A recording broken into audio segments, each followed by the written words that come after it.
අම්මා කොහෙන්ද දෙන්නේ මේ ස්ථානට? මාතලේ. කොහෙද? මාතලේ. මාතලේ. හරි. ඔබට තිබෙන අසනීප තත්ත්වය මොකද්ද? මගේ මේ කකුල් දෙක දැන් අවුරුදු 13ක් විතර ඇවිදින්න මයික්. වේදනාව. අවුරුදු 13ක් විතර එනවා අමාරුයි ඇවිදින්න කරන්න. ප්‍රතිකාර කරනවා දැන් අවුරුදු 13ක් තිස්සේ ප්‍රතිකාර කරනවා. ඔව් මම බෙහෙත් ගන්නවා මේ වෛද්‍යවරු මොකද්ද කියලා තියෙන්නේ ඒකට? ආතරයිටිස් කියලා කියන්නේ. ආතරයිටිස් කියලා කියන්නේ. දැන් ප්‍රතිකාර කළා හොඳ වුණාද දැන්? ප්‍රතිකාර කරලා මෙච්චර අවුරුදු 13ක් වාර සුවය ලැබුවද? තාම ඉදින් නෑ ඇවිදින්න. සුවයක් ලැබලා නැහැ. ඉදිමිලා තියෙනවානේ. ප්‍රියාත්න කරමු ප්‍රේමයෙන් පුවන දයාවන්ත දෙවියන් වහන්සේ.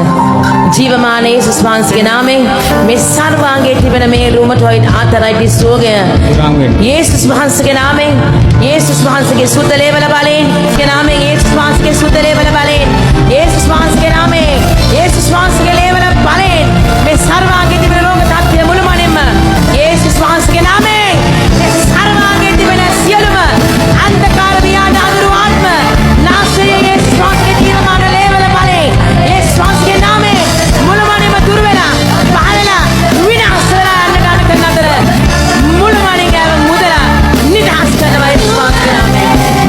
ඒ මව කියනවා කකුල් දෙකේ බැලන්ස් නැතුවලු හිටියේ.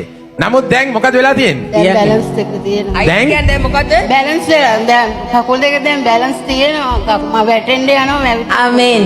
කවුද බැලන්ස් කරේ? දෙවියන් වහන්සේ. ලස්සන හිනාවක් කොච්චර කාලෙකින්ද?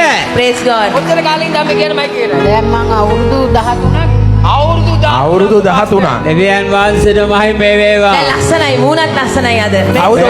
කවුද ඔය අවුසුව කරේ? දෙවියන් වහන්සේ. දෙවියන් වහන්සේ. ප්‍රේස් ද ලෝඩ්. කීයක් ගත්තද සුව කරන්න? කීයක් ගත්තද සුව කරන්න? දෙයක්වත් ගත්තේ නැහැ මම ගොඩක් සල්ලි දීලා දෙනවා. ආමේන්. මොකක්ද මේ මට? අවුරුදු 13ට මම ගොඩක් සල්ලි වේදම් කර අවුරුදු 13ට ගොඩක් සල්ලි ඔව් පඩියෙන් භාගයක් මේ යන්නේ බෙහෙත් වලට. මාසෙට. අවුරුදු 13ක් ඒ විදිහට වේදම් කරා. ඔව්. සුව වුණාද එතකොට? තාම නැහැ ඉතින් දැන් මට දැන්? බැලන්ස් එක දැන් මොකද අද උනේ? කකුල් දෙකේ බැලන්ස් එක තියෙනවා දැන්. දැන් දැන් බැලන්ස් එක balance එක තියෙනවා. තියෙනවා. දැවිදින්න පුළුවන්. අවසාන වතාවට මේ වේදිකාවෙන් හයියෙන් ඇවිදලා යන්න. ඔබ දැක්ක ආපු හැටි දෙවියන් වහන්සේට මහිම වේවා.